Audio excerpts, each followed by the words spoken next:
আল্লাহ তাআলা সূরাত আল ইমরানের 110 নম্বর আয়াতে বলছেন, কুনতুম খায়রা উম্মাহ, তোমরা হলে সব উম্মতের মাঝে সেরা। কুনতুম খায়রা উম্মাতিন উখরিজাত লিন-নাস, যত উম্মত পৃথিবীতে এসেছে, হযরত আদম আলাইহিস সালামের উম্মত থেকে ঈসা নবীর উম্মত পর্যন্ত যত উম্মত অতিবাহিত হয়েছে, ও উম্মতে মুহাম্মাদি তোমরা হলে সর্বসেরা উম্মত। সুবহানাল্লাহ। ঘোষণাটা কার? ওয়া তুইজ্জু মান তাশা ওয়া তুযিল্লু মান তাশা, আল্লাহ যাকে চান সম্মান দেন, যাকে চান অপমানিত করেন। সম্মান দেওয়ার অধিকার আল্লাহর আছে না নাই? তিলকার রাসূলু ফাদ্দালনা বা'দাহুম আলা বা'দ, সকল নবীদের সম্মান সমান নয়। নবীদের মাঝে সবচেয়ে সেরা মুহাম্মাদুর রাসূলুল্লাহ সাল্লাল্লাহু আলাইহি ওয়াসাল্লাম। উনাকে সবার সেরা বানালেন কে? সকল উম্মতের সম্মানও সমান নয়। আবু বকর সিদ্দিক 1 নাম্বার, উনার সম্মান সবচেয়ে বেশি দিলেন কে? সব ফেরেশতার সম্মান সমান নয়, তাদের মাঝে জিবরিল আমিনের সম্মান সবচেয়ে বেশি দিলেন কে? সব উম্মত সমান নয়।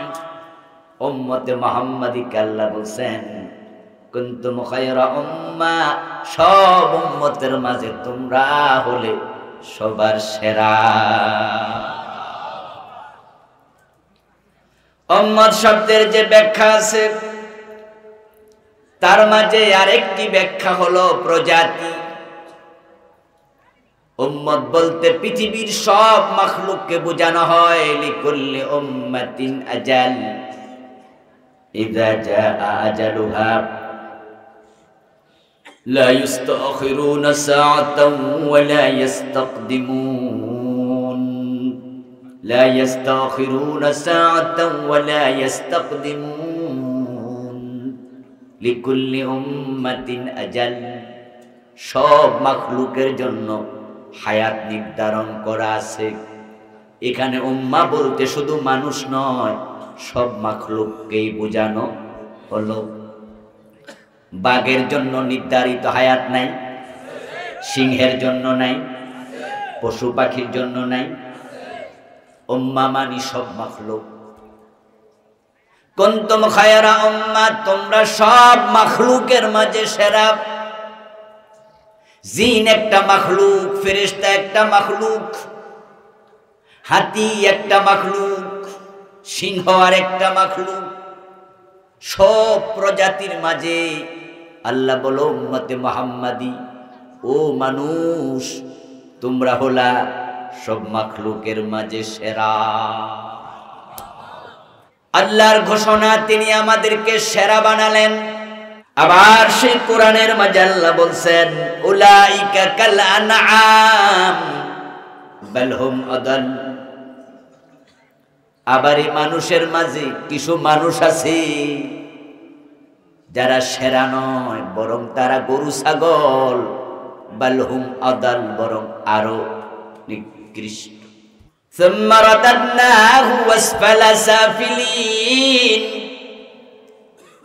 কিছু মানুষকে আমি আবার এত নিচে ফেলে দিয়েছি যার নিচে কোনো মাখলুক আর নেই। এখন আপনারা কোন দলে, আমরা কোন দলে, কোরআন হাদিস থেকে একটু যাচাই করে জানা দরকার আছে না নাই? কুনতুম খায়রা উম্মাহ, তোমরা সৃষ্টির সেরা। এটাই হলো বাস্তবতা।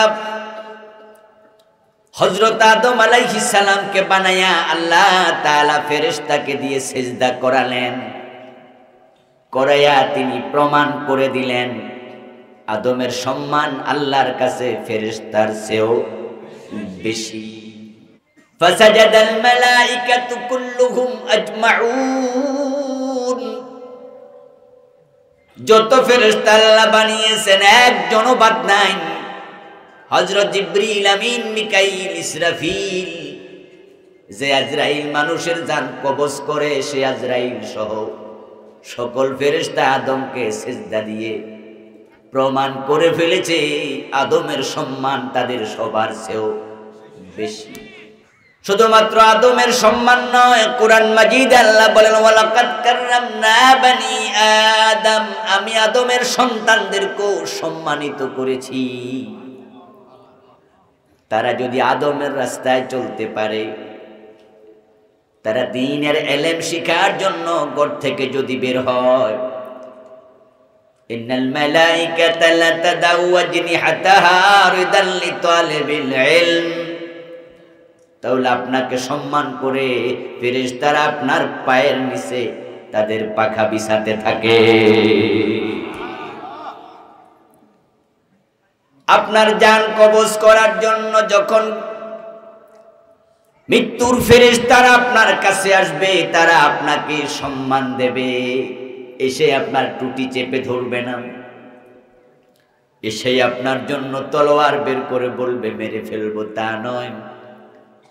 বরং আল্লাহর অর্ডার হলো, আমার বান্দার সম্মান আমার কাছে যেহেতু বেশি সবার চেয়ে, ও মৃত্যুর ফেরেশতা, আমার বান্দার কাছে গিয়ে প্রথম দায়িত্ব তোমরা তাকে সালাম দিও। الذين تتوفاهم الملائكة طيبين يقولون سلام। কোরআনে আল্লাহ বলেন ফেরেশতারা জান কবজ করতে এসে তাদের দায়িত্ব, তারা প্রথমেই মুমিনকে দেখলে সালাম দেবে। হযরত মূসা আলাইহিস সালামকে আজরাইল সালাম দেয় নাই, ভুল করেছিল। মূসা নবী সাথে সাথে থাপ্পড় মেরেছে, একটা চোখ কানা করে দিয়েছে।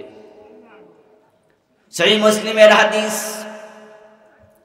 হযরত মূসার থাপ্পড় খেয়েছিল আজরাইল।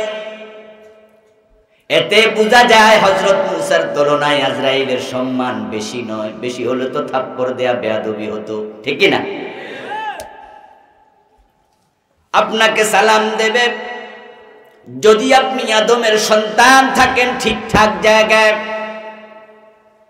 আবার কোরআন মাজিদে আছে আদমের কিছু সন্তানকে ফেরেশতারা সালাম নয়, জান কবজ করতে যখন আসবে, দেখা হওয়ার সাথে সাথে চেহারার মাঝে পিঠের মাঝে পিটাতে থাকবে।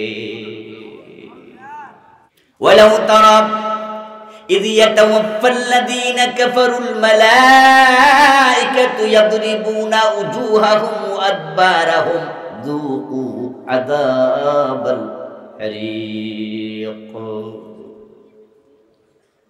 ও নবী, যারা কাফের, মুশরিক, ফাসিক, ফুজ্জার, মুনাফিক, জালেম, তাদেরকে ফেরেশতা জান কবজ করতে যখন আসবে, ইয়াদরিবুন, এসে তারা পিটাতে থাকবে। কারো কাছে এসে সালাম দেবে, আবার কারো সাথে দেখা হওয়ার সাথে সাথে পিটাতে শুরু করবে। ওজুহাহুম, চেহারার মাঝে পিঠাবে। এর কারণ হলো মানুষ চেহারা দিয়া, মুখ দিয়া সবচেয়ে বেশি অন্যায় করে। হারাম খায় মুখ দিয়ে, মিথ্যা বলে মুখ দিয়ে, সুবুলখুরি করে মুখ দিয়ে, মানুষের ক্ষতি যত আছে অধিকাংশ করে মুখ দিয়ে, গীবত করে মুখ দিয়ে। আবার বড় বড় আলেমের বিরুদ্ধে আদালতে দাঁড়ায়া মিথ্যা সাক্ষীটাও দেয় মুখ দিয়ে। তাই ফেরেশতারা এসে চেহারার মাঝে পিটাতে থাকবে। ইহশারুন নাস ইয়াউমাল কিয়ামাতি আলা সালাসাতি আসনাফ, সিনফান মাশাতা ওয়া সিনফান রুকবানা ওয়া সিনফান আলা উজুহিহিম। ওই মানুষগুলো হাসরের মাঠে যখন উত্থিত হবে, একদল থাকবে খুব ভালো, যাদেরকে আল্লাহ ফেরেশতার উপরে সম্মান দিয়েছেন, তারা তাদের দায়িত্ব পালন করে সেখানে থেকে মরেছে। তারা কবর থেকে উঠে দেখবে কবরের পাড়ে জান্নাতের গাড়ি দাঁড়ায় আছে। সিনফানের রুকবানা, তারা হাসরের ময়দানে হেঁটে যাবে না, যাবে আল্লাহর জান্নাতের গাড়িতে চড়ে। সুবহানাল্লাহ। ওই মানুষগুলো আল্লাহর ফেরেশতারা জান্নাতে নেয়ার সময় সালাম দেবে। وسيق الذين اتقوا ربهم إلى الجنة زمرا حتى إذا جاءوها وفتحت أبوابها وقال لهم خزنتها سلام سبحان الله ফেরেশতারা জান্নাতের গাড়িতে চড়াবে, সালাম দিয়ে দিয়ে আপনাকে আল্লাহর জান্নাতে পৌঁছিয়ে দেবে। ওয়াসিনবানি রুকবানা, আরেক দল মানুষ হবে যারা পদাতিক বাহিনী, পায়ে হেঁটে হাসরের ময়দানে যাবে। ওয়াসিনবান আলা উজুহিহিম, আর হতভাগা একদল থাকবে যারা কবর থেকে ওঠার সাথে সাথে তাদেরকে উল্টিয়ে দেয়া হবে। তাদের পা চলে যাবে উপরের দিকে, মুখমণ্ডল চলে যাবে নিচের দিকে। তারা মুখের উপরে হাঁটবে। কোরআনে আল্লাহ বলেন কিছু মানুষের চেহারার মাঝে, মুখের মাঝে ফেরেশতা পিটাবে। বিশ্বনবী বলেন কবর থেকে উঠে মুখের উপরে হাঁটানো হবে, উল্টায়া দেয়া হবে। এই মুখ সাবধানে চালায়ও। আলেম ওলামাদের বিরুদ্ধে চা দোকানে বসে সমালোচনা করিও না, আদালতে মিথ্যা সাক্ষী দিও না। ফেরেশতা মুখের চামড়া তুলে নেবে, কিয়ামতের দিন আল্লাহ তোমারে উল্টায়া দেবে। সেখানে বাঁচানোর জন্য কোন র‍্যাব পুলিশ পাওয়া যাবে না। আল্লাহ পাক রব্বুল আলামিন কিছু মানুষকে ফেরেশতা দিয়া সালাম দেয়াবেন, কারণ তারা বড় সম্মানিত মানুষ। আল্লাহ তাআলা আমাদেরকে ফেরেশতা দিয়ে সালাম দেয়া বুঝাচ্ছেন, ও আমার বান্দারা, তোমাদের সম্মান আমি আল্লাহর কাছে ফেরেশতার চেয়েও বেশি। কোরআনুল কারীমের সূরাতুল বাইয়িনাতে আল্লাহ তাআলা বলেন, ইন্নাল্লাযীনা আমানু ওয়া আমিলুস সালিহাতি উলাইকা হুম খায়রুল বারিয়াহ। নিশ্চয় যারা ঈমান আনবে এবং নেক আমল করবে, অর্থাৎ তাদেরকে আমি যে সম্মানের জায়গায় রেখেছিলাম, ঈমান এবং আমলের দ্বারা তারা নিজেদেরকে সেখানে রেখে দিতে পেরেছে। উলাইকা হুম খায়রুল বারিয়া, তারা হলো আমি আল্লাহর কাছে সব সৃষ্টির মাঝে সেরা। বারিয়া বানি মাখলুক। আল্লাহ হলেন খালেক। আল্লাহ তাআলা ব্যতীত যা আছে সব হলো মাখলুক। আর আপনারা আমরা হলাম সব মাখলুকের মাঝে সর্বশ্রেষ্ঠ মাখলুক। আল্লাহর কাছে একজন মুমিনের সম্মান আল্লাহর আরশের চেয়েও বেশি, কাবার চেয়েও বেশি, ফেরেশতার চেয়েও বেশি। সব মাখলুকের মাঝে এক নাম্বার খায়রুল বারিয়া। মানুষ মুমিন যারা, তারা সৃষ্টির মাঝে সেরা। কুনতুম খায়রা উম্মাহ। আমার প্রিয় ভাইটি, যেদিন কিয়ামত হবে সেদিন পৃথিবীতে একজন মুমিন থাকবে না। যদি একজন মুমিন থাকতো তাহলে কিয়ামত হবে না। মুমিনের দাম এত বেশি, একজন মুমিনও যদি থাকে আল্লাহ কয় আমি কিয়ামত বানাবো না। সহিহ মুসলিমে এসেছে, কালান নবী সাল্লাল্লাহু আলাইহি ওয়াসাল্লাম, লা তাকুমুস সাআতু আলা আহাদিন ইয়াকুলু আল্লাহ আল্লাহ আল্লাহ আল্লাহ বলার মতো যদি একজন, আলা আহাদুন, আহাদিন, আহাদ মানে কয়জন? একজন যদি আল্লাহ বলার মতো থাকে, লা তাকুমুস সাআহ, কিয়ামত হবে না। যেদিন কিয়ামত হবে বুঝা গেল সেদিন মুমিন আর একজনও নাই, থাকলে কিয়ামত হতো না। এবার বলুন তো, কিয়ামত যেদিন হবে, ইসরাফিল আলাইহিস সালাম সিংহায় ফু দেবেন। ওই সিংহা ফু দেওয়ার পরে কিয়ামত হবে। কিয়ামত হওয়ার আগে তখন কি আসমানটা থাকলো না? কিয়ামতের আগে আসমানটা আছে না নাই? জমিন আছে না নাই? বাইতুল মুকাররম মসজিদ আছে না নাই? মসজিদে নববী আছে না নাই? মসজিদে হারাম আছে না নাই? আরশ কুরসি আছে না নাই? কিন্তু মুমিন নাই। আল্লাহ যখন দেখবেন মুমিন নাই, তখন আরশ কুরসি কাবা মসজিদে হারাম কিছু আর রাখবেন না, আসার দিয়ে ভেঙে ফেলবেন। কারণ সৃষ্টির সেরা মাখলুক নাই, তাই বাকিরা থাইকাও কোনো লাভ নেই। খালাকা লাকুম মা ফিল আরদি জামিআ। কোরআন মাজিদ আল্লাহ বলেন, ও মুমিনেরা শোনো, দুনিয়ায় যা আছে আমি সব মাখলুক তোমাদের জন্য বানাইছি।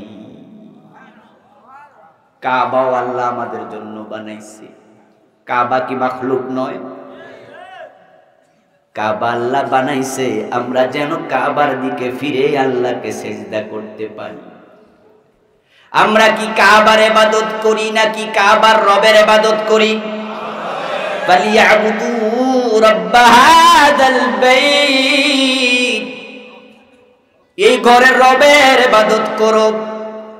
ওই ঘর আছে, ইবাদতকারী নাই, মুমিন নাই। আল্লাহ বলবে ঘরেরও আর প্রয়োজন নাই। কিয়ামত হবে, কাবাও ভেঙে যাবে। একজন মুমিন থাকলে কিয়ামত হতো না। তাহলে বোঝা গেল মুমিনের সম্মান আল্লাহর কাবার চেয়েও বেশি। তাই তো বিজয় হজের দিন, মক্কা বিজয়ের দিন, বিদায় হজ নয়, মক্কা বিজয়ের দিন হযরত বেলাল কাবার ছাদে উঠে আজান দিছে, রাসূল মানা করেন নাই। প্রতি বছর একবার কাবার গিলাফ পরিবর্তন করা হয়। 4-5 জন লোক কাবার ছাদে ওঠে, কাবার ইমাম মানা করে না। মুমিনের পা কাবার ছাদে লাগে, কাবার বেজ্জতি হয় না। মুমিনেরা কাবার ভিতরে পা নিয়ে ঢোকে। প্রিয় নবী কাবার ভিতরে ঢুকে নামাজ পড়েছেন, সাহাবারা পড়েছেন, কাবার সম্মান নষ্ট হয় না। মুমিনের পা লাগলে কাবার ইজ্জত কমে না। এর কারণ আল্লাহর কাছে মুমিনের দাম কাবার চেয়েও বেশি। মান আরাফা নাফসাহু ফাকাদ আরাফা রাব্বাহু। নিজেকে চিনুন, তাহলে রবকে চেনা সহজ হবে। আল্লাহ তাআলা আপনাকে আমাকে খুব দাম দিলেন, সম্মান দিলেন। এবার বলুন তো, সম্মান যার বেশি, দায়িত্ব তার কম হয় না বেশি হয়? ওই দায়িত্ব পালন না করলে আবার বেজ্জতিও হওয়া লাগে বেশি। মেম্বার সাহেবের সম্মান চেয়ারম্যান সাহেবের চেয়ে কম, তাই দায়িত্ব কম। চেয়ারম্যানের সম্মান বেশি, দায়িত্বটাও একটু বেশি। এমপি সাহেবের সম্মান চেয়ারম্যানের চেয়ে আরো একটু বেশি, দায়িত্বটাও হবে বেশি। মন্ত্রীর সম্মান এমপির চেয়ে বেশি, দায়িত্ব হবে বেশি। আমরা সৃষ্টির মাঝে সেরা, বুঝতে হবে নিশ্চয়ই দায়িত্বটাও হবে সবার সেরা। উখরিজাত লিন-নাসি তা'মুরুনা বিল মা'রুফি ওয়া তানহাউনা আনিল মুনকার। আল্লাহ শ্রেষ্ঠত্বের ঘোষণা দিয়া এবার দায়িত্বের ঘোষণা দিলেন। তোমাদের সৃষ্টির সেরা বানাইছি, তোমাদেরকে মানব কল্যাণের জন্য বানানো হয়েছে। তোমরা শুধু সৎ কাজ করলে হবে না, সৎ কাজের আদেশ দিতে হবে। শুধু অন্যায় থেকে বিরত থাকলে হবে না, অন্যায় যেখানে তোমাদের সেখানে প্রতিরোধ করা লাগবে। এই দায়িত্বটা পৃথিবীর আর কোনো মাখলুকের নেই। জঙ্গলের কোনো হাতি অসুস্থ হলে অন্য হাতি হাসপাতালে নেয় না, ডাক্তার ডেকে আনে না। কোন বাঘ যদি অসুস্থ হয়ে যায়, অন্য বাঘেরা তাকে চিকিৎসা দেয় না। কোন হরিণকে 10টা বাঘ যদি একসাথে দৌড়ানো মারে, তাকে বাঁচানোর জন্য অন্য কোন মাখলুক আগায় আসে না। জঙ্গলের জালেম প্রাণী আছে, মাজলুম প্রাণী আছে। কোন জালেমকে মাজলুমের পক্ষ হয়ে অন্য প্রাণীরা প্রতিরোধ করে না। তোমরা তেমন নও, তোমরা জুলুম করবা না। যেখানে জুলুম দেখবা সেখানে চুপ করেও থাকবা না। তোমরা সেরা, তাই তোমাদের দায়িত্ব হবে একটু বেশি। আল্লাহ তাআলা আমাদেরকে সৃষ্টির সেরা বানালেন।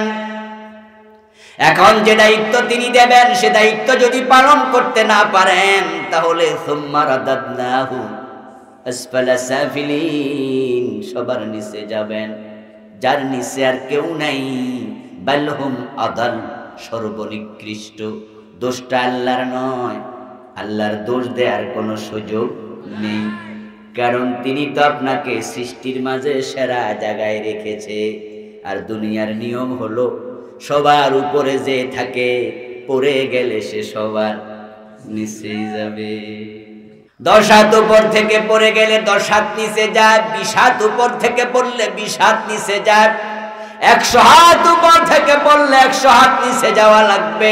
আল্লাহ আপনাকে আমাকে রাখলেন সবার উপরে, যদি দায়িত্ব পালন না করেন যাওয়া লাগবে সবার নিচে। তাই বন্ধু, শ্রেষ্ঠত্বের সুসংবাদ শুনে লাভ নাই। খতিব বলেন, বক্তা বলেন, শ্রোতা বলেন, সমাজে হাজার অন্যায় অনাচার পাপাচার দেখে চুপ করে আছে। যদি ভালো মানুষগুলো প্রতিবাদ করার জন্য আমার কর্ণাটকের মুস্কানের মতো ঘুরে দাঁড়ায় যেত, জালেমগুলো লেজ তুলে শিয়ালের মতো পালাতো। আমার প্রিয় ভাইয়ের, আলহামদুলিল্লাহ সমাজে এখনো জালেম বেশি, এটা বলার সুযোগ নাই। আপনি লক্ষ্য করবেন, আপনাদের পুরাই থানাতে যদি আপনি পুলিশকে দিয়ে তালিকা করেন, চোর পাবে কতজন? 10 জন, 20 জন, 50 জন, 100 জন, 200 জন, কিন্তু মানুষ তো আছে কয়েক লাখ, ঠিক কিনা? ডাকাত পাবেন কজন? 2 জন, 4 জন, 10 জন, 20 জন, মানুষ তো কয়েক লাখ। মদ পানকারী কতজন পাবেন? 10 জন, 20 জন, 50 জন, মানুষ তো কয়েক লাখ। বিচার করতে যাইয়া ঘোষ খায়া বিচার উল্টায়া দেয় এমন আছে 10 জন, 20 জন, 50 জন, মানুষ তো কয়েক লাখ। জালেম অত্যাচারী পাবেন কয়েকজন, মানুষ তো আছে কয়েক লাখ। ওই জালেমদের কারণে, পাপাচারীদের কারণে পাপাচারের সয়লাভ হয় না, পাপাচারের সয়লাভ হয় ভালো মানুষের চুপ থাকার কারণে। জালেমরা চিরদিন দুর্বল, জালেমরা নিজের বিবেকের কাছেও দুর্বল। আপনারা দেখেছেন ভারতের মুস্কান কর্ণাটকে কয়েকশো যুবকের সামনে কিভাবে সাহসী ভূমিকা রেখেছে। জয় শ্রীরাম বলে হায়নার দল তাকে তেড়ে এসেছিল, কোনো অপরাধ সে করে নাই। অপরাধ ছিল বুরকা পরে স্কুলে গিয়েছে, কলেজে গিয়েছে, তারা তেড়ে এসেছে জয় শ্রীরাম বলে, দৌড়ায়া দৌড়ায়া এসেছে। আমার বোনটি যদি সেদিন দৌড় দিত, তারা পিছন দিয়ে বুরকা টেনে ঠেসরাইতো, টানতো, আক্রমণ করত, কিন্তু না, যখন আল্লাহু আকবার বলে ঘুরে দাঁড়াইছে, জালেমগুলো থেমে গেছে। এখন আমরা ভালো মানুষ অনেক, কিন্তু ঘুরে দাঁড়ানোর মানসিকতা নেই। এক সময় মুসলমানদের অভ্যাস ছিল, চরিত্র ছিল, তাদের এক হাতে ছিল কোরআন আর এক হাতে ছিল তলোয়ার। তারা কোরআন দিয়ে চলতো, কোরআনের বাহিরে কেউ চললে সেটা সহ্য করত না, অন্যায় করত না, অন্যায়কে প্রশ্রয় দিত না। অন্যায়ের বিরুদ্ধে কথা বলতে গেলে তলোয়ার দরকার আছে না নাই? অন্যায়ের বিরুদ্ধে কথা বলতে গেলে প্রয়োজনে জিহাদে পর্যন্ত অবতীর্ণ হওয়া লাগে। অন্যায়ের বিরুদ্ধে কথা বললে অন্যায়কারী চুপ থাকবে না, তেড়ে আসবে, ধমক দেবে, হুমকি দেবে, মারতে আসবে। এজন্য তৎকালীন মুসলমান জান্নাত খুঁজতেন তলোয়ারের নিচে। হাদিস, আল জান্নাতু তাহতা জিলালিস সুয়ুফ। অন্যায়ের বিরুদ্ধে কথা বলবো, মাই খাইলে অসুবিধা নাই, রক্ত দিতে হবে, জীবন দিতে হবে, আর আমার আল্লাহ তোমার আমল দেখে তোমাকে জান্নাত দিয়ে দেবে। জান্নাত তলোয়ারের ছায়ার নিচে। কিন্তু আমরা এখন প্রতিবাদ ভুলে গেছি, অন্যায়ের বিরুদ্ধে কথা বলতে ভুলে গেছি। আমরা হিকমতের দোহাই দিয়ে হাজারো অন্যায় দেখেও মুখ বুজে সহ্য করছি, অথচ হক কথা বন্ধ করার নাম হিকমত নয়, বরং হিকমত হলো কৌশলে হক কথা প্রকাশ করার নাম। আস-সাকিতু আনিল হাক্কি শায়তানুন আখরাস, হক কথা না বলে চুপ থাকবা। তুমি যত বড় পীর হও, বুজুর্গ হও, মাওলানা হও, টুপিওয়ালা দাড়িওয়ালা হও, তোমাকে বোবা শয়তান হওয়া লাগবে। আমার প্রিয় ভাইয়ের, আল্লাহ তাআলা বললেন উখরিজাত লিন্নাস, তোমাদেরকে মানব কল্যাণের জন্য আমি বানাইছি। এখন মানব কল্যাণের কাজ কি? তা'মুরুনা বিল মা'রুফ, তোমরা সৎ কাজের আদেশ দেবে, ওয়া তানহাউনা আনিল মুনকার, অন্যায় কাজে প্রতিরোধ করবে। এটাই হলো মানবতার সবচেয়ে বড় কল্যাণের নাম। সৎ কাজে আদেশ দিলে মানুষ জান্নাতমুখী হবে, অসৎ কাজ থেকে বিরত রাখলে মানুষ জান্নাতমুখী হবে। সৎ কাজ করলে আমল বেড়ে যায়, অসৎ কাজে বাধা দিলে কবিরা গুনাহ কমে যায়। দুটা মিলে জান্নাত পাওয়া সহজ হয়ে যায়। একজন মানুষকে জান্নাতের পথ দেখানোর চেয়ে উপকার আর হতে পারে না। উখরিজাত লিন্নাস, মানবকে মানবতার কল্যাণের জন্য, উপকারের জন্যই তোমাদেরকে বানানো হয়েছে। যে ব্যক্তি সৎ কাজের আদেশ দেয় না, অসৎ কাজে বাধা দেয় না, বুঝতে হবে সে মানবতার কোনো উপকারে লাগে না। এখন আমরা কি দেখি? বাবা সৎ কাজ করে, ফজরের টাইমে মসজিদে চলে যায় প্রচন্ড শীতের মাঝে, অথচ যুবক ছেলেটা ঘরে ঘুমাচ্ছে, সাথে মসজিদে নেয় না। এমন নামাজি বাবাও আছে না নাই? সৎ কাজ করলো কিন্তু সৎ কাজের আদেশ দিল না। বাবা হাজি সাহেব, মেয়েটা বোরকা ছাড়া কলেজে যায়, এমন হাজি গাজি মেয়ে আছে না নাই? ওই বাবা কিন্তু নিজে পর্দা করে, নিজে হজ করে, নিজে ভালো মানুষ, কিন্তু মেয়েটা দেদারসে পর্দাহীন, অন্যায় দেখলো, বাধা দিল না। কিয়ামতের দিন সন্তানের মামলায় নামাজি বাবা জাহান্নামী হবে। ওই যুবক সন্তান বলবে, আল্লাহ আমি বেনামাজি, আমি জাহান্নামী, কিন্তু আমি তোমার কাছে জানতে চাই, আমাকে নামাজের তালিম দেয়া আমার বাবার উপরে ফরজ ছিল কিনা? আল্লাহ বলবেন, নিশ্চয়ই 7 বছরে অর্ডার করা ফরজ। 10 বছর বয়সে নামাজ না পড়লে পিটাইয়া নামাজ পড়ানোর দায়িত্ব বাবার ছিল। ছেলে বলবে, বাবা একা নামাজে গেছে, আমারে নামাজে নেয় নাই, বাবারে ডাকো।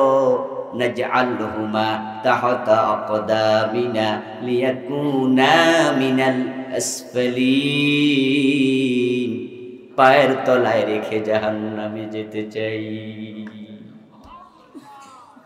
যুবতী মেয়েটা বলবে, প্রভু আমার বাবা আমারে পর্দা করতে বলে নাই, আমি সুন্দরী যুবতী, কলেজে গেছি, স্কুলে গেছি, আমার চুলের সৌন্দর্য, আমার চেহারার সৌন্দর্য, আমার বুকের সৌন্দর্য, আমার মাজার সৌন্দর্য, কত যুবক দেখেছি, যতজন তাকাইছে একটা করে কবিরা গুনাহ হয়েছে, আর আমার একাই হয়েছে হাজার হাজার। আমার বাবারে ডাকো, নাজআলহুমা তাহতা আকদামিনা, আমারে ডাকো, পায়ের তলায় রাখতে চাই। একা একা জান্নাতে যাবেন সুযোগ কই? আল্লাহ তো বলেছেন, কু আনফুসাকুম ওয়া আহলিকুম নারা, জাহান্নাম থেকে নিজে বাঁচো, নিজের পরিবারকেও বাঁচাও। সৎ কাজের আদেশ করা শখের বিষয় নয়, এটা ফরজ ইবাদত, এটা আল্লাহর দেয়া দায়িত্ব। এই দায়িত্ব ফেরেশতারা পালন করে না, তাই তারা জান্নাত পাবে না। ফেরেশতারা সবাই সৎ কাজ করে, একজন ফেরেশতাও গুনার কাজ করে না, বরং সব ফেরেশতা সারাক্ষণ আল্লাহর তাসবিহ পাঠ করছে। وترى الملائكة حافين من حول العرش يسبحون بحمد ربهم ও প্রিয় নবী আপনি লক্ষ্য করে দেখুন আরশের চারপাশে গোল হইয়া আল্লাহর ফেরেশতারা ইউসাব্বিহুন তাসবিহ পড়তেছে অন্য কোনো কাম কাজ নাই শুধু তাসবিহ পড়ে একটু আওয়াজ করে বলুন তো তাসবিহ পড়া খারাপ কাজ না ভালো কাজ বদ আমল না নেক আমল আমরা সবাই তো জানি জিকির আজকার বড় ভালো আমল ফেরেশতারা এটাই তো করছে কিন্তু ফেরেশতাদের জন্য তো আল্লাহ জান্নাত বানায় নেই তো পীর সাহেবের মুরিদ হইয়া শুধু তাসবিহ পড়ে জিকির আজকার করে মনে করে জান্নাত ও আমার প্রিয় ভাইটি না না না আপনাকে সৎ কাজ করলেই হবে না সৎ কাজে আদেশ করতে হবে ফেরেশতারা কোনো কবিরা গুনাহ করে না সগীরা গুনাহও করে না কোনো গুনার সাথে তাদের সম্পর্কই নাই তাই বলে জান্নাত পাবে তাহলে আপনি একাই গুনাহ ছাড়লে জান্নাত পাবেন কে বলল আপনাকে সৃষ্টির সেরা বানায়া অতিরিক্ত দায়িত্ব দিয়া তারপরে দায়িত্ব পালনের সাথে জান্নাতের সম্পর্ক আল্লাহ জুড়ে দিছে তাই অন্যায় করবেন না অন্যায় দেখলে চুপ থাকাও যাবে না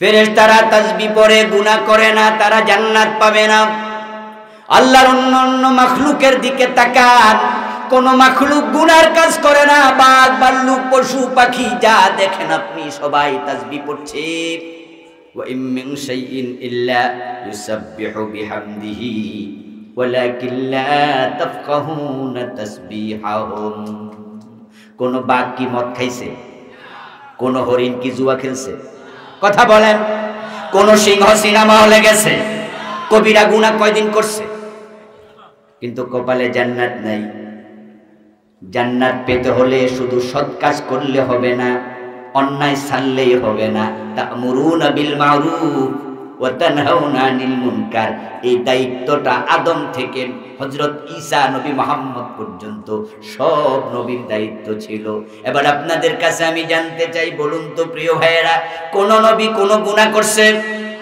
কথা বলুন নবীদের আমলনামায় কি কবিরা গুনাহ আছে নবীরা কি মাসুম নন নবীরা গুনাহ নাই নবীরা অন্যায় কাজ করে নাই এবার বলুন তো নামাজ রোজা হজ যাকাত করছে কিনা তারা ভালো কাজ করেছে খারাপ কাজ করে নাই একা একা ঘরে বসে বসে জান্নাত যদি পাওয়া যেত নবীরা তো ভালো কাজের লোক অন্যায় কাজের লোক না তারা ঘরে বসে জান্নাত পাইতো আর উম্মতের মাইর খাওয়ার প্রয়োজন ছিল না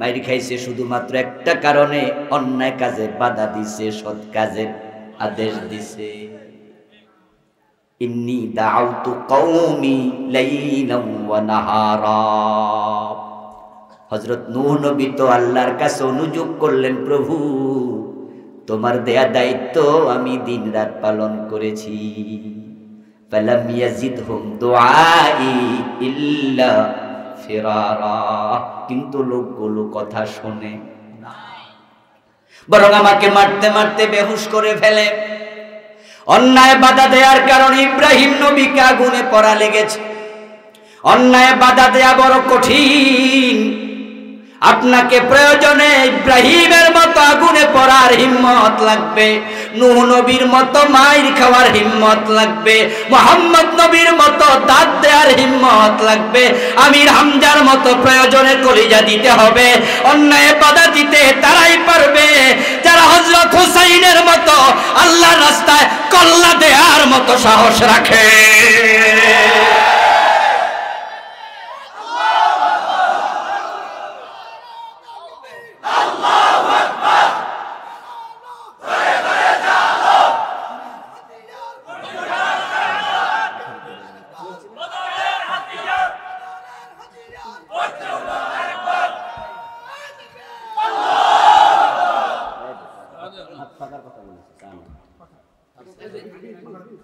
আমার প্রিয় ভাইরা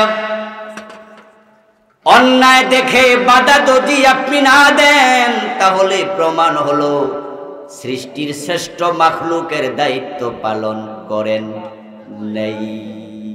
এখন অন্যায় সমাজে যদি সয়লাভ হয়ে যায়, আল্লাহর পক্ষ থেকে আযাব গজব আসার সম্ভাবনা আছে না নাই?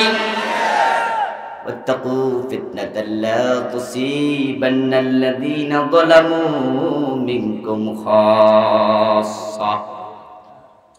যদি জালেমদের জুলমের কারণে আল্লাহর পক্ষ থেকে আযাব আসে, গজব আসে, আল্লাহ কয় তোমরা যারা চুপ ছিলা, অন্যায় করো নাই, কিন্তু প্রতিবাদ না করার কারণে আযাব গজব এসে গেলে ওই গজব থেকে তোমরাও বাঁচতে পারবা না। ও বন্ধু, অন্যায় বাধা দেয়া, সৎ কাজের আদেশ করা এত ইম্পর্টেন্ট ফরজ, এত গুরুত্বপূর্ণ দায়িত্ব, এটা যখন বন্ধ হয়ে যাবে, আযাব গজব আসবে, দোয়া করলে আর দোয়াও কবুল হবে না। আল্লাহ এত রেগে যান, তখন আপনি আমি চিৎকার দিয়া বলবো আল্লাহ বাঁচাও, আল্লাহ বলেন তখন আর দোয়া কবুল করব না।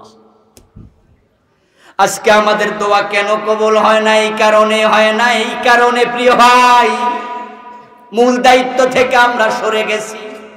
ইরাক আক্রান্ত হলো, তামাম দুনিয়ার মুসলমান দোয়া করলো আল্লাহ বাঁচাও বাঁচাও বাঁচাও। বদরের যুদ্ধে আল্লাহ 5000 সৈন্য পাঠাইছে আকাশ থেকে, কিন্তু ইরাকে একজনও পাঠায় নাই। মায়ানমারে যখন মুসলমানদেরকে কচু কাটা করলো, পাখির মতো গুলি করলো, আমরা সবাই দোয়া করলাম কাবার ইমামকে আমি বর্মা বর্মা বলে জুমার খুতবায় এবং তারাবির নামাজে কুনুতের মাঝে বর্মার জন্য বারবার দোয়া করতে শুনেছি, কিন্তু ওই মায়ানমারে একটা ফেরেশতাও আকাশ থেকে আসে নাই।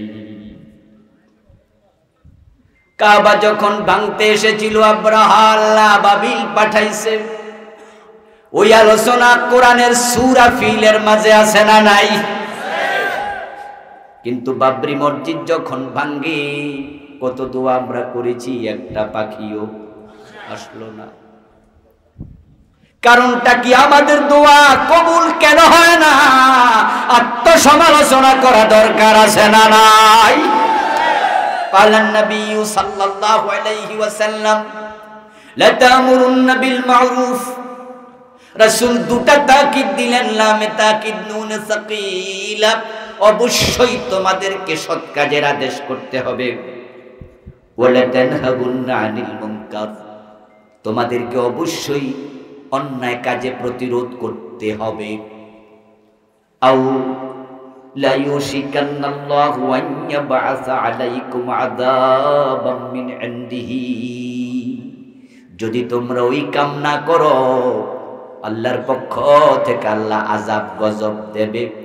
সুম্মা লা তাদউন্নাহু, তখন তোমরা তার কাছে নিশ্চয়ই দোয়া করবা। ফালা ইউস্তাজাবু লাকুম, দোয়ার কবুল হবে না। আমরা দোয়া করলাম আল্লাহ বাবরি মসজিদ ভেঙে ফেলতেছে, বাবরি মসজিদ বাঁচাও। আল্লাহ কো তাই নাকি? আমি কাবা বাঁচাইছি তখন, কাবা হেফাজতের জন্য মুসলমান ছিল না যখন। প্রিয় নবীর জন্মের 50 দিন আগে আব্রাহা কাবা ভাঙতে এসেছিল। ওয়াদি আল মুহাসসার, কাবা থেকে কয়েক মাইল দূরে হস্তি বাহিনী বসে গেছে। আমি আবাবিল সেখানে পাঠায়া আব্রাহাকে শেষ করে দিয়েছি। এর কারণ হলো তখন কাবা বাঁচানোর জন্য কোন মুমিন মক্কায় ছিল না। রাসূলের দাদা আব্দুল মুত্তালিব ছিল কাবার মুতাওয়াল্লি। উনার নেতৃত্বে কাবার ভিতরে বাহিরে মূর্তি ছিল 360টি। তো কাবা বাঁচানোর জন্য আগাবে কে? মক্কায় তো কোনো মুমিন নারী পুরুষ নাই। রাসূলের তখন জন্ম হয় নাই, জন্মের 50 দিন আগের ঘটনা। তো কাবা বাঁচানোর জন্য কেউ নাই, আমি আকাশ থেকে আবাবিল পাঠাইছি। কিন্তু তোমরা বলছো আল্লাহ বাবরি মসজিদ বাঁচাও, অথচ ভারতে মুসলমান আছে 25 কোটি, পাশের দেশ বাংলাদেশে আছে 15 কোটি, 40 কোটি মুসলমান। তোমরা যাও না শহীদ হওয়ার জন্য, জীবন দেওয়ার জন্য, আগাও না। আমাকে বলো, আমি যদি আবাবিল পাঠাই তাহলে তোমাদের দায়িত্বটা কি?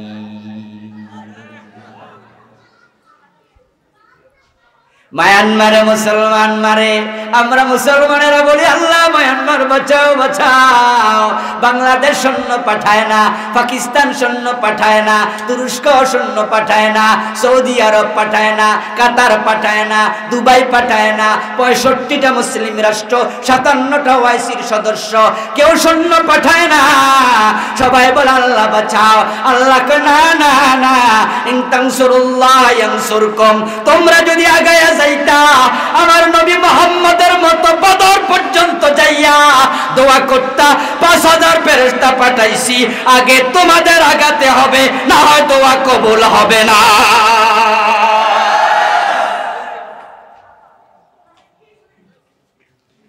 তুমি মসজিদের কোণায় ঢুকে বলবা আল্লাহ আপনি বাঁচান, তাহলে তোমার দায়িত্বটা কি? তা'মুরুনা বিল মারুফি ওয়া তানহাউনা আনিল মুনকার।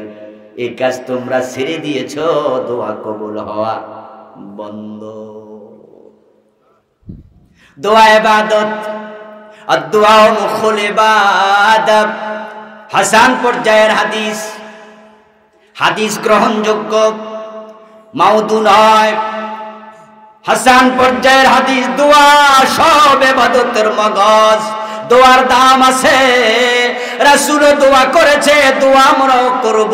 আল্লাহর সাহায্য চাইতেই হবে, কিন্তু দোয়ার সিস্টেম রাসূলের মতো না হলে হবে না। আল্লাহ বলো নবী বদরে যাও, যুদ্ধ করো আবু জেহেল বাহিনীর সাথে। রাসূলুল্লাহ যুদ্ধের মাঠে চলে গেলেন 313 জন মুজাহিদ নিয়ে। তারপরে বদরের মাঠে দাঁড়ায়া এবার তিনি দোয়া করা শুরু করলেন। আল্লাহুম্মা আনজিজ ওয়াদাকা ইন্না ওয়াদাকাল হক ইন্নাকা কুলতা ফিল কুরআন ওয়া কানা হাক্কান আলাইনা নাসরুল মুমিনিন। আল্লাহুম্মা ইনতাহালিক হাযিহিল আসাবা লান তুবাদা বাদা। ও আমার আল্লাহ, আমার সামর্থ্যের সবটুকু নিয়ে আমি চলে এসেছি, পালাতে আসি নাই। তুমি ওয়াদা করেছ কোরআনে মুমিনদের সাহায্য করা তোমার দায়িত্ব। সেই সাহায্য চাই, ওয়াদার পূর্ণতা চাই। যদি সাহায্য না পাঠাও আমরা পালাবো না, শহীদ হয়ে যাব। তবে প্রভু এই জমিনে তোমার ইবাদত করার মতো আর কেউ থাকবে না। দোয়া করেছেন যুদ্ধের মাঠে পৌঁছে নাকি মসজিদের কোণায় ঢুকে? এখন আমরাও দোয়া করি কই? মসজিদের কোণায়। আমরা দোয়া করি এখন মসজিদের কোণায়, ওখানে তাসবিহ টিপে টিপে আমরা জান্নাত খুঁজতেছি। অথচ সাহাবারা জান্নাত খুঁজেছে তলোয়ারের ছায়ার নিচে, দোয়া করেছে যুদ্ধের ময়দানে গিয়ে নবী মুহাম্মদ নিজে। আর আমরা কোণায় যখন মসজিদের ঢুকে গেছি, দোয়া কবুল হওয়া বন্ধ হয়ে।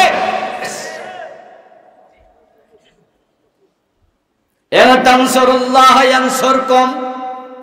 তোমরা আল্লাহকে সাহায্য করার জন্য আগাও, আল্লাহ তোমাদের সাহায্যের জন্য আগাবে। আগে বিয়ে করো, তারপরে সন্তানের জন্য দোয়া করো। বিয়ে না করে আল্লাহ আমারে ছেলে দেন, মাইয়া দেন, আল্লাহ কই দিতাম না কই? এখন আল্লাহ কাবা বাবরি মসজিদ বাঁচাও, আল্লাহ কয় জিনা সব আমি করলে তোমাদের খলিফা বানাইছি কেন? দায়িত্ব পালন করবা না, সেরা জায়গায় থাকতে পারবা না।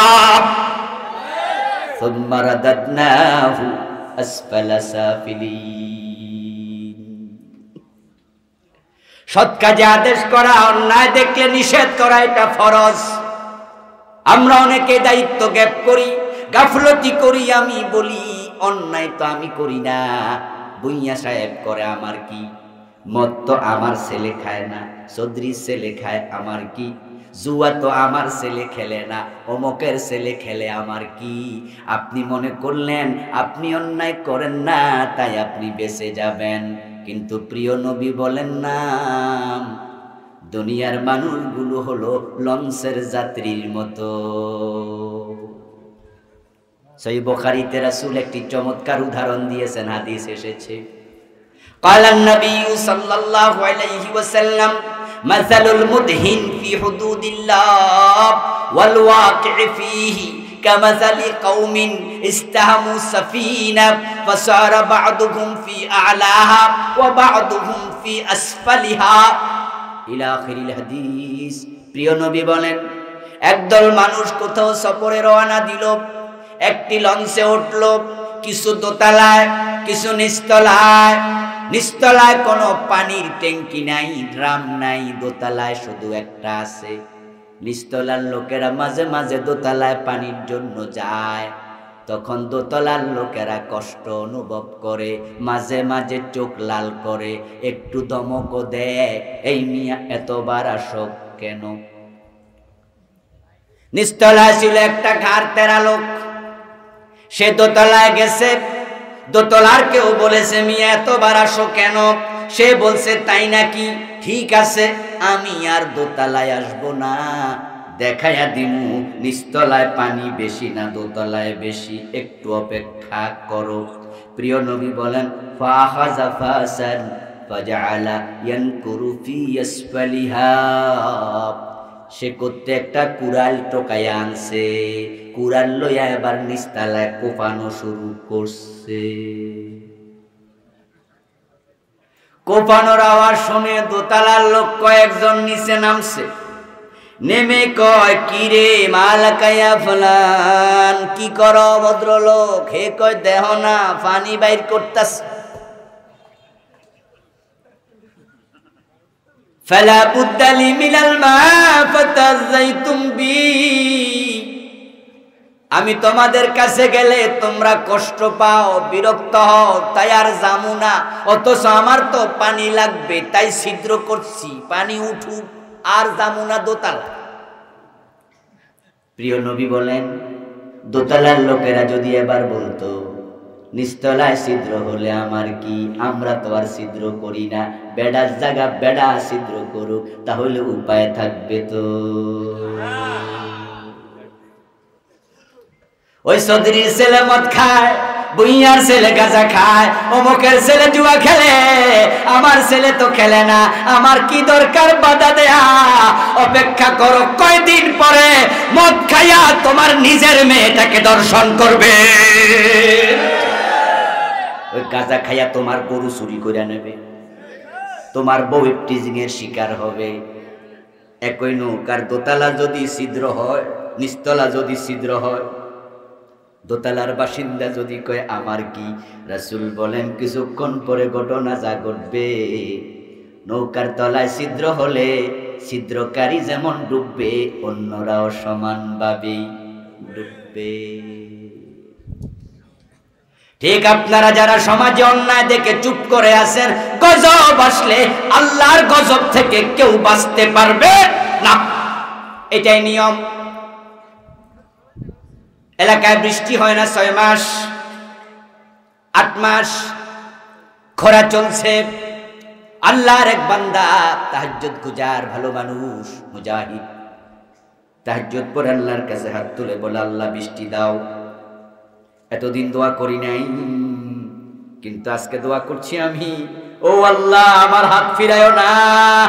হাত তুললে আল্লাহ হাত ফিরায় না, এমন কিছু আল্লাহর বান্দাও আছে না নাই? ওদেরকে বলা হয় মুস্তাজাবুদ দাওয়া। কিছু ভালো মানুষ এখনো আছে, তাই তো এখনো আসমান জমিনটাও টিকে, তবে ভালো মানুষের সংখ্যা কমে গেছে। নাই এটা নয়, না থাকলে আসমান জমিনটা থাকতই। এবার বলুন তো, আল্লাহ তার দোয়া কবুল করে বৃষ্টি নাজিল করলো, বৃষ্টিটা শুধু ওই আল্লাহর বান্দার ঘরের চালে পড়বো, ঠিক না? পাশের বাড়ি হিন্দু থাকলে তার বাড়িতে পড়বে না? এর পাশের বাড়ির বৌদ্ধ থাকলে তার বাড়িতে পড়বে না, ওই বাড়িতে একটা চোর আছে তার ঘরে পড়বে না। আল্লাহর রহমত যখন এসেছে, ওই ব্যক্তি ভালো, তার ওসিলা এসেছে, রহমত সবাই পাইছে। এলাকার জালেমদের জুলমের কারণে যদি গজব আসে, ও হাজি গাজী তোমরাও বাঁচতে পারবা না। এই জন্য প্রিয় নবী বলেন, উনসুর আখাকা জালিমান আও মাজলুমা, অন্যায় দেখে চুপ থাকো না, তোমার ভাই জালেম হোক মাজলুম হোক, তার সাহায্যের জন্য এগিয়ে যাও। জালেমকে সাহায্য করো, মাজলুমকে সাহায্য করো। একজন সাহাবী দাঁড়াইয়া বললেন, ইয়া রাসূলুল্লাহ, মাজলুমকে সাহায্য করতে হবে বুঝলাম, কিন্তু জালেমরে সাহায্য করব কেমনে?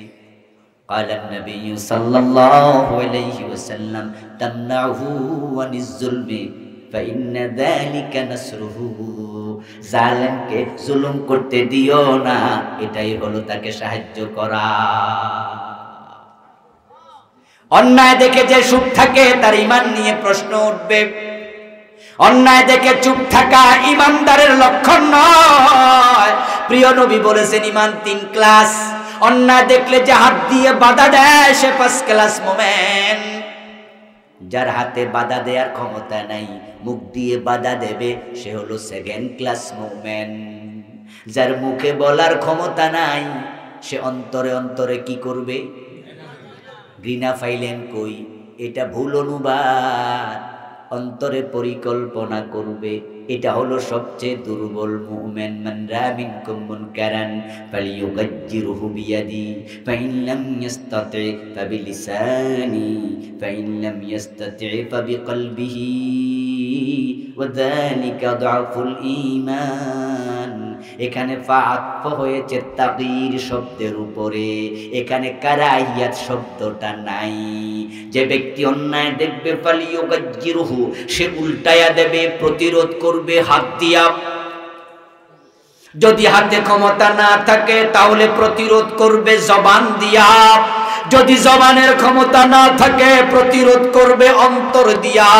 এখানে প্রতিরোধের উপর আত্ম হয়েছে, ঘৃণা শব্দটা এই হাদিসের মাঝে নাই। কারণ ঘৃণা করলে জুলুম বন্ধ হয় না। যাদের ক্ষমতা নাই তারাও অন্তরে পরিকল্পনা করবে। ভুল অনুবাদ ঢুকাই দিছে, কে বা কারা আল্লাহ জানে।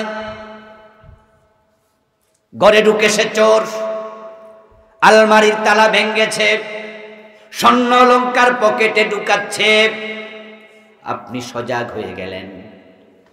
আপনি যদি শক্তিশালী লোক হন, সাহসী মানুষ হন, তাহলে পিছন দিয়া মাজা বরাবর সাইপা ধরা কুলগুকিল বসি শুরু।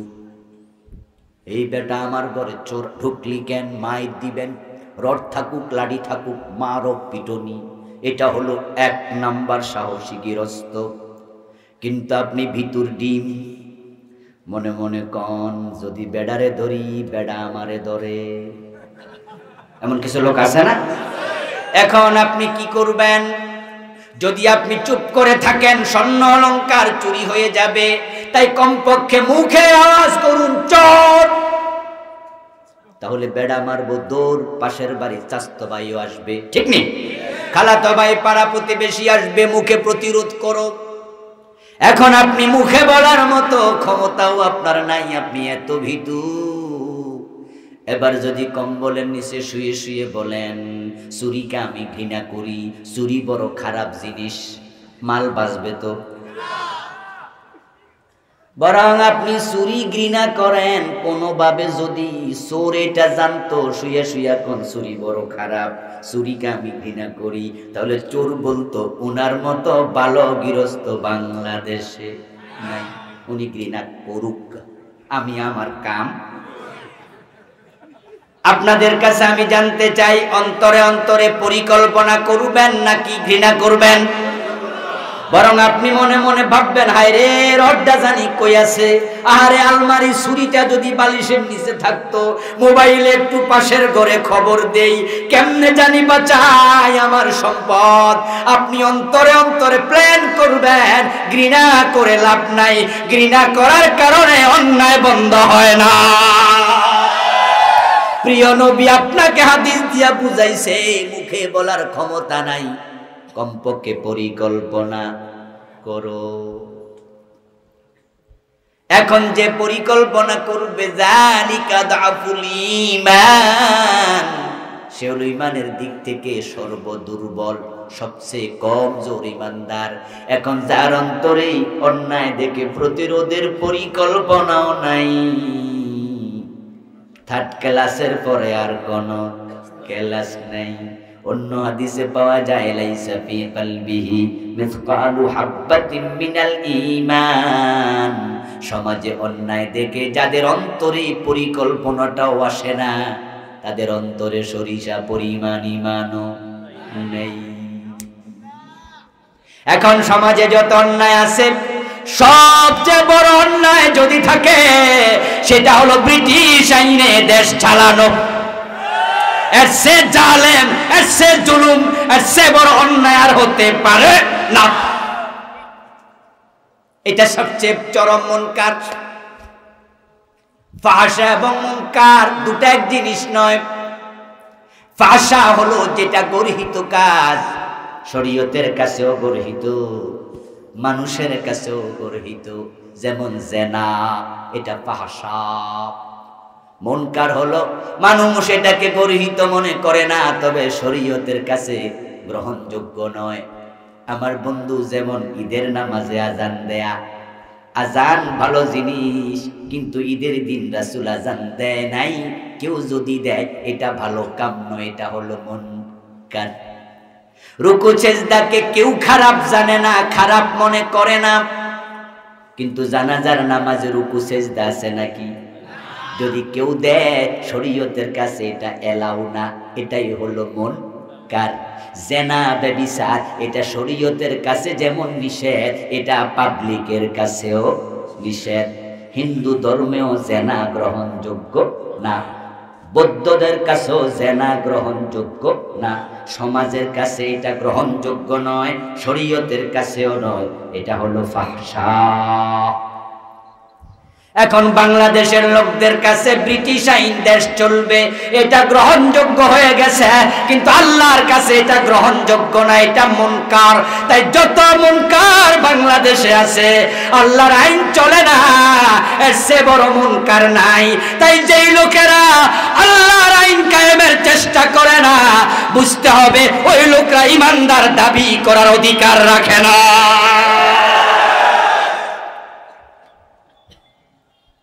তাই আল্লাহর জমিনে আল্লাহর আইন কায়েমের জন্য চেষ্টা করতে হবে। আল্লাহর আইন জমিনে নাই, কায়েমের জন্য প্রয়োজনে তলোয়ার হাতে নিতে হবে, প্রয়োজনে যুদ্ধে অবতীর্ণ হতে হবে, মুখে বলতে হবে, টাকা পয়সা দিতে হবে, বড় সময় দিতে হবে, প্রয়োজনে জিহাদ করতে রাজি হওয়া লাগবে। সময় যেভাবে আসবে সময়ের আলোকে সিদ্ধান্ত নিতে হবে। কখনো চুপ থাকা, কখনো প্রতিবাদ করা, কখনো হাতে তলোয়ার নেয়া, কখনো হাতে কলম নেয়া, কখনো মিছিল করা, কখনো মিটিং করা। আপনার সুযোগ আসবে যখন সুযোগ কাজে লাগাতেই হবে, তখন এই কাজের জন্য মানুষকে আদেশ করুন, এই কাজে উদ্বুদ্ধ করুন। আবার অন্যায় অনাচার প্রতিরোধের জন্য মানুষকে উদ্বুদ্ধ করুন। এটা যদি না করেন, আপনার সুবহানাল্লাহ জিকির দিয়ে জান্নাত পর্যন্ত পৌঁছতে পারবেন না। হাদিসের সাওহাল্লাহু ইলা জিবরিল আনিকলিব মাদিনাতা কাদা বিআহলিহা। একবার আল্লাহ তাআলা জিবরিল আমিনকে বললেন, জিবরিল যাও ওই এলাকার মাটি মানুষগুলো সহ উল্টায়া দিয়ে আসো। জিবরিল আমিন গেলেন, গিয়ে দেখেন ওই এলাকার এক মসজিদ আল্লাহর বান্দা জিকির করছে, সুবহানাল্লাহ, আলহামদুলিল্লাহ, আল্লাহু আকবার। জিবরিল আমিন তাকে দেখে ভাবলেন, জমিনটা যদি উল্টায়া দেই, আল্লাহর এই বান্দাও তো গজবে পড়ে যাবে, এখন কি করি? তিনি তার আমলনামা দেখলেন, আমলনামা দেখে আশ্চর্য হলেন, বললেন, ইয়া রাব্বি ইন্না ফীহিম আবদাকা ফুলানা লাম ইয়াসিকা তারফাত আইন। ও আমার রব, এমন একজন বান্দা তোমার তাদের মাঝে আছে যার আমলনামার মাঝে 1 সেকেন্ডের জন্য কোনো গুনার কাজ নেই। ও আমার প্রভু, তাকে কি করি? আল্লাহ বলে আকলিবহা আলাইহি ওয়া আলাইহিম, জমিনটা আগে তার উপরে উল্টাও, তার সামনে রাখো, তারপরে পাবলিকরে রাখো। কারণ ফাইন্না ওয়াজহাহু লাম ইয়াতামাআর ফি সাআতান কত্তু, সমাজে কত অন্যায় অনাচার, কোনদিন এটা দেখে তার চেহারা লাল হয় নাই। জিকির করে, রোজা রাখে, হজ করে, নামাজ পড়ে, কিন্তু অন্যায় প্রতিরোধ করার জন্য একদিন রাস্তায় নামে নাই। এমন জিকিরওয়ালা বান্দা আমি আল্লাহর দরকার নাই। আর যারা আপনারা জালেমদের সাপোর্টার আছেন, তাদের তো উপায় নাই, তাদের উপায় নাই। আপনার ভোটে পাশ কইরা, আপনার সাপোর্ট নিয়া নেতা হইয়া আজকে জুলুম করে, অত্যাচার করে, বিনা দোষে আলেমদের জেলে দেয়, বিনা দোষে ফাঁসি দেয়। গজব থেকে আপনি বাঁচতে পারবেন না।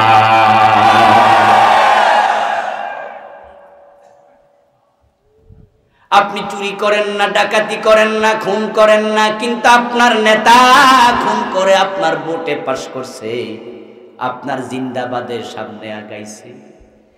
এখন সে যত খুন খারাপি অন্যায় করবে, ডিজিটাল সিস্টেমে আপনার আমলনামায় সব গুনাহ যোগ হতে থাকবে। কোরআন মাজিদ আল্লাহ তাআলা বলছেন, লূত নবীর উম্মতদেরকে তিনি উল্টাইয়া দিবেন। কোরআনে আছে 2 জন ফেরেশতা পাঠিয়েছিলেন, যাও লূত আলাইহিস সালামের উম্মতেরা বড় পাপাচারী, তাদেরকে উল্টাইয়া দাও, জমিন সব। 2 জন ফেরেশতা আসলেন, লূত আলাইহিস সালামকে বললেন, ও আল্লাহর নবী, আল্লাহ তাআলা আমাদের পাঠিয়েছেন, আজকে রাতে আপনার উম্মতের সাথে চূড়ান্ত ফয়সালা হবে। আল্লাহ তাআলা বলেছেন, অন্ধকার হওয়ার পরে আপনার উম্মতদেরকে, যারা মুমিন, সাথে নিয়ে এলাকা থেকে চলে যেতে হবে। তবে আল্লাহ বলেছে আপনার বউটাকে সাথে নেওয়া যাবে না। فأنجيناه وأهله إلا امرأته كانت من الغابرين। আল্লাহ তাআলা কোরআন মাজিদে বলেন, আমি লূতকে নাজাত দিয়েছি, উম্মত যারা মুমিন তাদেরকে নাজাত দিয়েছি, বাঁচাইছি, তার বউটারে বাঁচাই নাই। রাত গভীর হলো, লূত আলাইহিস সালাম মুমিন উম্মতদেরকে সাথে নিয়ে এলাকা থেকে চলে গেলেন। আল্লাহ কোরআনে বলেন, ফামতারনা আলাইহিম মাতারা ফামতারনা আলাইহা হিজারা। ও 2 জন ফেরেশতা কোদালের মতো 2 পাশে কোপ মারছে, পুরা জমিনের পাশে হাত ঢুকাইয়া দিয়া পুরা জমিন সবটা হাতের তালুতে নিছে, উপরের দিকে তুলেছে। আমি পাথরের বৃষ্টি বর্ষণ করা শুরু করলাম, সবগুলো মানুষকে ছাই বর্ষের মতো, ফুসির মতো বানায়া ছেড়ে দিলাম। জাআলনা আলিয়াহা সাফিলাহা। তারপরে এবার ফেরেশতাদেরকে বললাম, জমিনটা উল্টায়া ছেড়ে দাও। ফেরেশতারা জমিনটাকে তুলতে তুলতে আকাশ পর্যন্ত নিলেন, তারপরে উল্টায়া ছেড়ে দিলেন।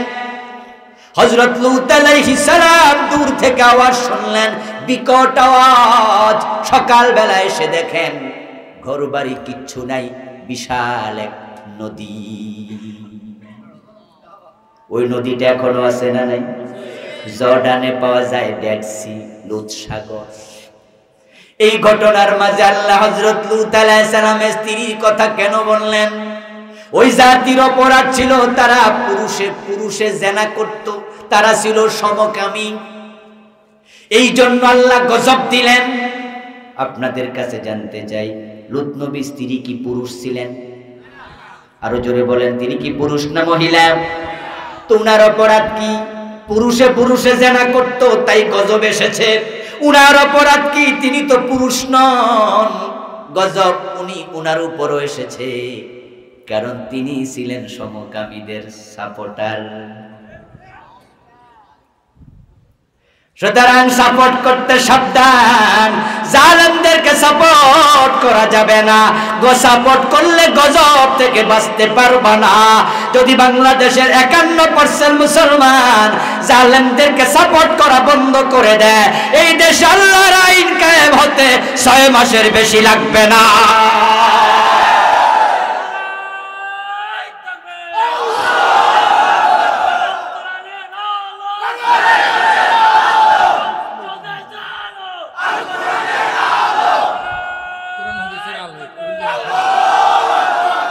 আমার বন্ধু, সৎ কাজের আদেশ, অসৎ কাজের নিষেধ, এটা শখের কোনো বিষয় নয়, এটা মুমিনের জন্য ম্যান্ডেটরি। এই দায়িত্ব পালন করা নফল না ফরজ। এই ফরজ কাজ আমাদের করতেই হবে।